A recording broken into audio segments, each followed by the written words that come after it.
Se sube al colectivo Constanza Caffarelli. Un análisis de la actualidad política nacional y sus protagonistas. Un poco de insatisfacción. FM 90.1. 15 minutos faltan para llegar a las 11 de la mañana y como estábamos escuchando recién, un poco de insatisfacción con Constanza Caffarelli y su columna de política nacional, que hoy vamos a hablar de un tema muy importante que también estuvimos abordando aquí en Radio Universidad, que es a 10 años del 3J y bueno, y de la violencia que se ejerce contra las mujeres. Muy buenos días, Constanza, ¿cómo estás? ¿Qué tal, Rebeca? Buenos días, ¿cómo están? Todo bien, acá saludamos a toda la audiencia de Radio Universidad y bueno, como estaba comentando recién, hoy el eje son las mujeres. Sí, justamente me pareció oportuno, ya que ayer se cumplieron 10 años de esa primera manifestación, movilización que congregó a miles de mujeres en el Congreso bajo la consigna Ni una menos, dejen de matarnos, basta de femicidios. Hacer un poco, reconstruir un poco qué pasó y también dar cuenta un poco de lo que está pasando hoy, de las discusiones que estamos teniendo hoy al respecto, ¿no? Porque en ese momento, recordemos que a partir de 2015 hasta parte, si bien el feminismo ya tenía una larga historia de militancia, ese hito fue como el 3 de junio como una especie de reacción a una gota que colmó el vaso, ¿no? Algo que ya venía sucediendo y que venía siendo trágico y cotidiano para miles de mujeres. Bueno, logró que en principio el gobierno en ese momento pudiese articular algún tipo de acciones con el Plan Nacional de Acción contra las Violencias, que se fortaleciera y se generaran acciones desde el Instituto Nacional de las Mujeres, que en ese momento pasó a estar a cargo de Fabiana Túñez, una histórica militante de la causa feminista, con todo lo controvertido que incluso eso fue al interior del movimiento, pero bueno, más allá de eso, se lograron articular una serie de acciones que luego tuvieron, digamos, como el corolario más importante cuando a partir de 2019, en diciembre de 2019, cambio de gobierno mediante, se crea el Ministerio de las Mujeres, Géneros y Diversidad, que tuvo como un eje central el trabajo, el abordaje de las violencias contra las mujeres, ¿no? De las violencias por razones de género. Trabajo que hoy vemos que, a pesar de que las mujeres seguimos, y las mujeres y las identidades feminizadas seguimos en la calle y seguimos reclamando, el gobierno nacional fundamentalmente se ha encargado de ir desmantelando o de ir afectando. Y justamente utilizando algunos argumentos que están, podríamos decir de modo coloquial, un poco flojos de papeles, porque no tienen que ver con datos empíricos, porque además cesó la producción de esos datos, hay bastantes inconsistencias y bastantes irregularidades en relación con eso. Y por lo tanto, cuando no hay dato, es muy difícil poder pensar en cómo articular una política pública. Así que es una cuestión bastante preocupante. Veía ayer un informe que decía que el gobierno afirmaba que los homicidios de las mujeres, ¿no?, bajaron un 14,3%, y entonces eso sería utilizado como argumento para mostrar que el Ministerio de las Mujeres no cumplió con su cometido, que no sirve para nada, que era un gasto ocioso, inútil, y todos esos argumentos que escuchamos como parte de esta batalla cultural o de esta avanzada contra las respuestas, los derechos de las mujeres, las respuestas que vamos teniendo, contra nuestro propio reconocimiento de las violencias, ¿no? Que yo siempre pienso en un tema que vengo investigando hace un tiempo y que lo he comentado, acá lo hemos hablado, que es la violencia política contra las mujeres, y que en realidad es interesante, ¿no? Porque yo había empezado mi investigación vinculada con otras cuestiones, con mujeres que se desempeñan en la política, pero empecé a encontrar tantas situaciones, relatos, desde situaciones pequeñas que uno podría decir, uno podría pensar insignificante, ¿no?, entre comillas, hasta situaciones un poco más complejas de personas de distintas edades, de distintos espacios políticos y demás. Y había una constante en estos relatos, que era que el reconocimiento de que algo de eso era violencia había sido en los últimos años, ¿no? Por ejemplo, las mujeres que tenían más tiempo de militancia o de trabajo, algunas de ellas me señalaban, bueno, pero esto es violencia y ahora entonces lo tenemos que nombrar de esta manera. No es un textual, pero estoy, digamos, parafraseando un poco algunas cosas que surgen. Y esto, digamos, es una cuestión que también va apareciendo y se va planteando, digo, en diferentes ámbitos, ¿no? También no solamente entre aquellas mujeres que se dedican a la política, en el ámbito laboral, lo vemos recurrentemente, en los distintos ámbitos institucionales. Entonces, es interesante justamente mantener el tema en agenda y hablar digamos, tenemos las violencias más atroces, la violencia que nos cuesta la vida, que es el femicidio, pero también tenemos un montón de violencias pequeñitas, cotidianas, sutiles, desde los micromachismos hasta aquella más extrema que, como te decía, nos cuesta la vida.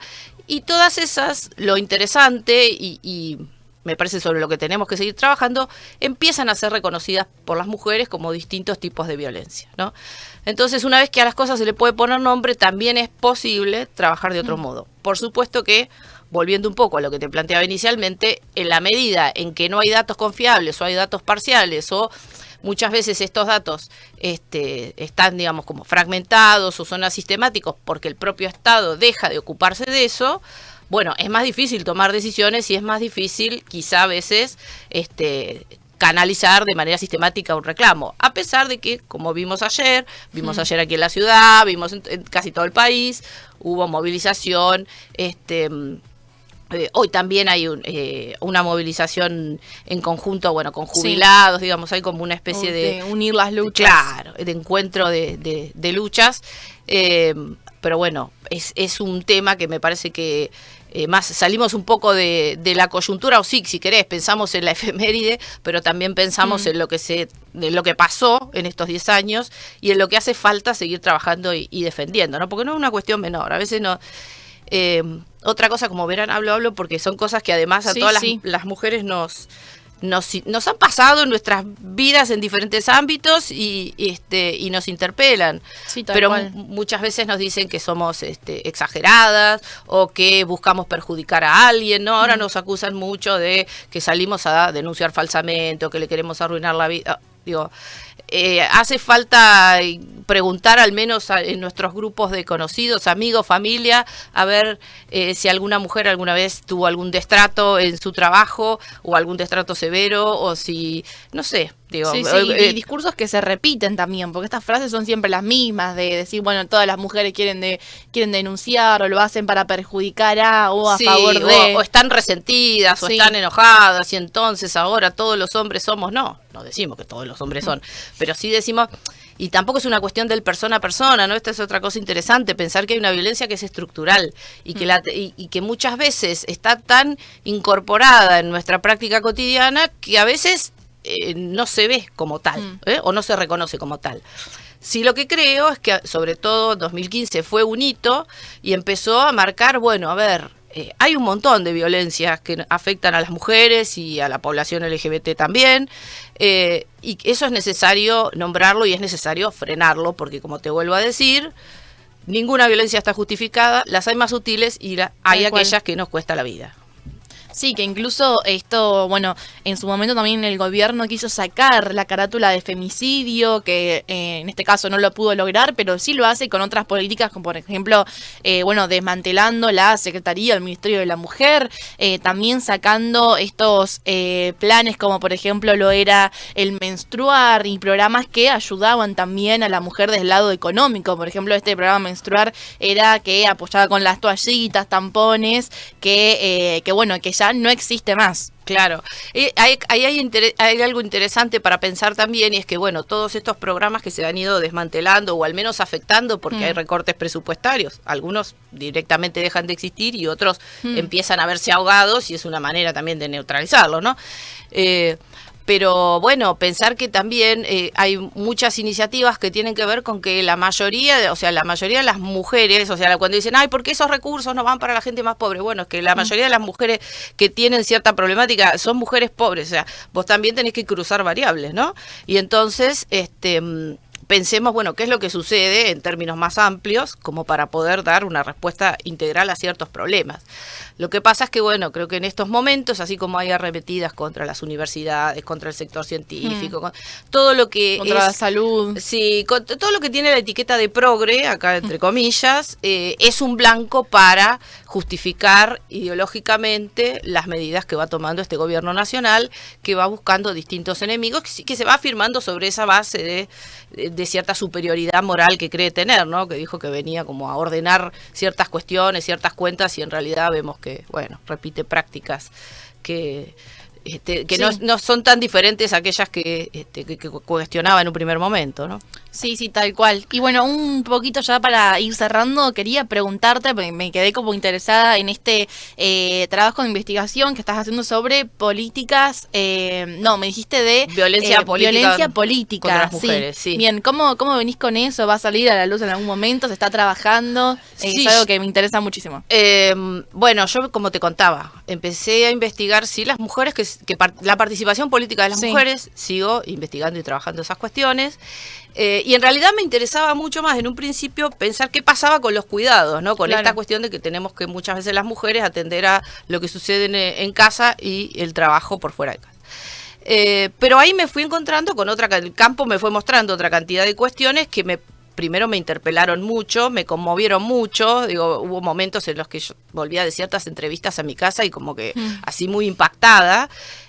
Porque además también había una necesidad de hablar de estos temas, de ponerle, la categoría violencia la fueron poniendo mis propias entrevistadas. Yo en ningún momento hablé de violencia y sin embargo empezó a salir esto de cómo ahora podemos reconocer ciertos problemas, cómo les podemos poner nombre y entonces podemos encontrarnos con otras y nos permite trabajar sobre eso.